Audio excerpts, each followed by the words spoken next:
चलिए बच्चों, आज हम देखेंगे क्लास 10th में एनसीईआरटी में एक्सरसाइज 1.1। ठीक है, इसके पहले भी कुछ बातें हो चुकी है और आज हम फिर से आ चुके हैं। वीडियो बीच में मिल नहीं पा रहे थे तो आज फिर से लेक्चर शुरुआत कर चुके हैं। ठीक है प्यारे बच्चों, इसके पहले अगर आप वीडियो लेक्चर नहीं देखे हैं तो आप उसे जरूर कवर करें। वीडियो डिस्क्रिप्शन है, वहाँ लिंक मिल जाएगा जहाँ से वीडियो कवर कर सकते हैं। ठीक है, तो आज हम बात करेंगे क्लास 10th में एनसीईआरटी में वार्ड क्वेश्चन नंबर 4 क्या है। ठीक है, इसके पहले 2 क्वेश्चन हो चुका है, 3 क्वेश्चन हो चुका है।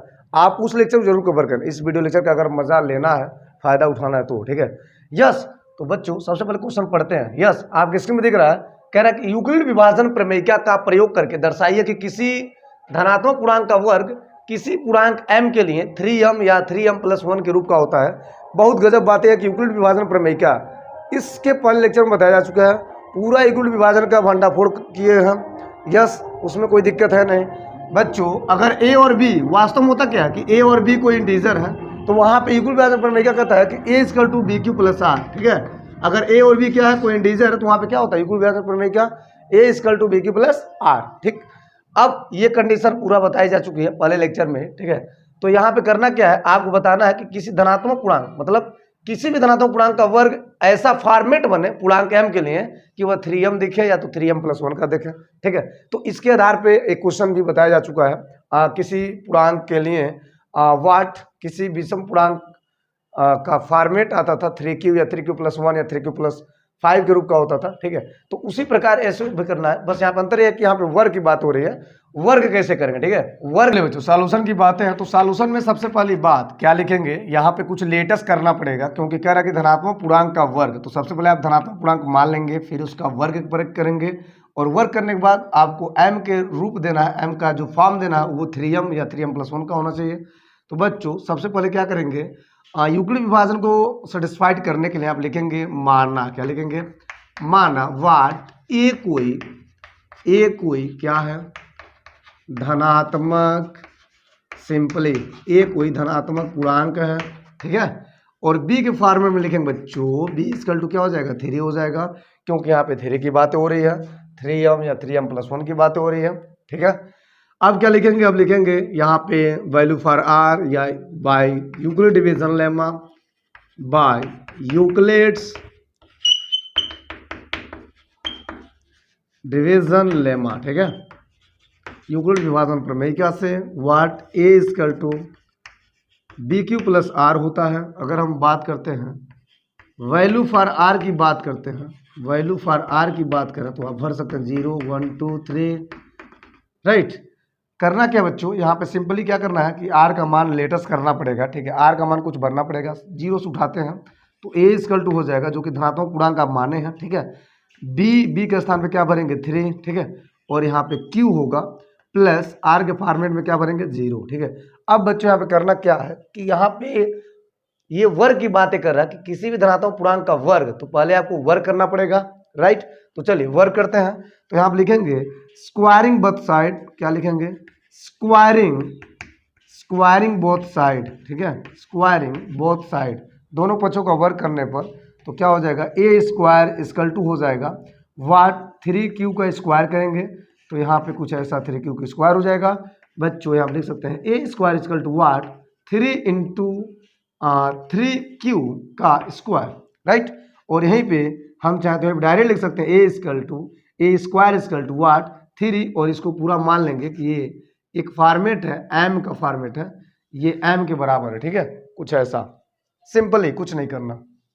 इसी प्रकार अगर हम r की बात करते हैं, r = 1 पे चेक करें तो क्या होगा, तो r = 1 हो जाएगा a = वाट 3q + 1। राइट, अब होल स्क्वायर करना है, मतलब स्क्वायर करेंगे तो होल स्क्वायर हो जाएगा, तो a² दैट मीन्स अब क्या लिखेंगे, स्क्वायरिंग बोथ साइड, इसका भी वर्क करेंगे, दोनों पक्षों का वर्क करने पर तो हो जाएगा a² = वाट 3q + 1 का होल स्क्वायर। ठीक है, क्या होगा, a² = a + b whole square, आप जानते हो, बच्चे थे तभी जानते हो, 3q + 1 का होल स्क्वायर क्या हो जाएगा, वाट a का square plus 2ab plus b का स्क्वायर। ठीक है बच्चों, यहाँ पे क्या बनाना है, यहाँ पे बनाना है 3m या 3m+1 बनाना है। यानी अगर ध्यान से देखा जाए तो इस पूरे टर्म में आपको 3 कॉमन हो जाएगा, ठीक है, क्या कॉमन हो जाएगा, 3 कॉमन हो जाएगा और यहाँ बच जाएगा व्हाट 3q का स्क्वायर, और जब ये 3 दे देगा तो बच्चों यहाँ बचेगा what 2q, right, and plus 1। तो यहाँ बच्चों अगर हम लेटस कर लें कि ये जो है ये किसके बराबर है, ये है m के बराबर, तो यहाँ हो जाएगा 3m प्लस 1। सिंपली क्या हो गया जो होना था। यस, यहाँ पे a स्क्वायर इक्वल टू क्या आ गया 3m और a स्क्वायर क्या आ गया 3m प्लस 1। सिंपल सी बात है, कुछ करना ही नहीं है। एक बार और रिवाइज करते हैं थोड़ा सा, अगर क्लियर नहीं हो तो फिर से क्लियर कर लेंगे, ठीक है। क्या करेंगे, सबसे पहले क्या किया है कि धनात्मक पूर्णांक का वर्ग किसी पूर्णांक m के लिए 3m या 3m प्लस 1 का रूप लाना था। प्यारे बच्चों सबसे पहली बात, जो पूर्णांक है उसको a माना गया है, ठीक है। धनात्मक पूर्णांक क्या है, a है, और b के स्थान पर 3 भर दिए हैं। सिंपली यूक्लिड डिवीजन लेमा क्या कहता है, ये फॉर्मेट देता है a equal to bq plus r। अब जो वैल्यू r का है वो आप चाहो तो ऐसे भर सकते हो, 0 से लेकर के 1 2 3, क्योंकि यहाँ पे इंटीजर की बात हो रही है। और जो पूर्णांक है उसको आप बराबर रखेंगे, इसके बराबर रखेंगे तो 3q प्लस 0 आएगा जब हम r का मान 0 भरते हैं। यस, फिर से क्या करेंगे, इसका स्क्वायर करेंगे, स्क्वायर करने के बाद क्या मिलेगा आपको 3q का स्क्वायर। यहाँ पर कुछ ऐसा कंडीशन दिख रहा है, और ये चीज़ आपको बस एक ही चीज़ ध्यान देना है कि यहाँ पर जो भी बनेगा पूर्णांक बनेगा जो m के लिए फॉर्मेट बना रहे हैं वो हमेशा 3m या 3m प्लस 1 का ही होना चाहिए।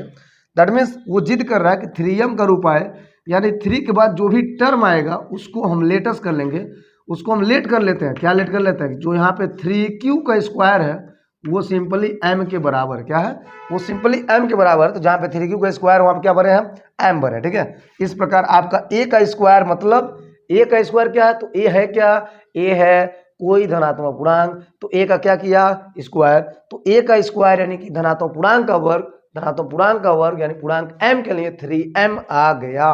यस, दूसरी बात क्या कर रहा है कि अगर हम r का मान 1 भरते हैं तो r का मान 1 भरने पे क्या होगा 3q प्लस 1 होगा।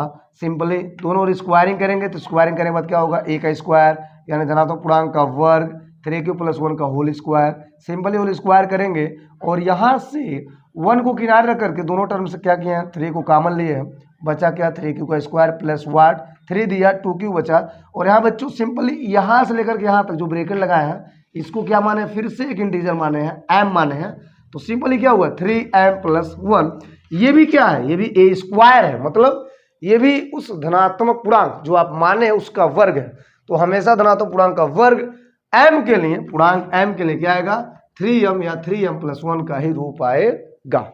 अब यही बातें आप चाहे तो लिख सकते हैं लास्ट में, अतः वाट किसी धनात्मक पूर्णांक का वर्ग पूर्णांक m के लिए, पूर्णांक m के लिए क्या क्या होता है 3m या यूं बोलेंगे 3m प्लस 1 के रूप का होता है।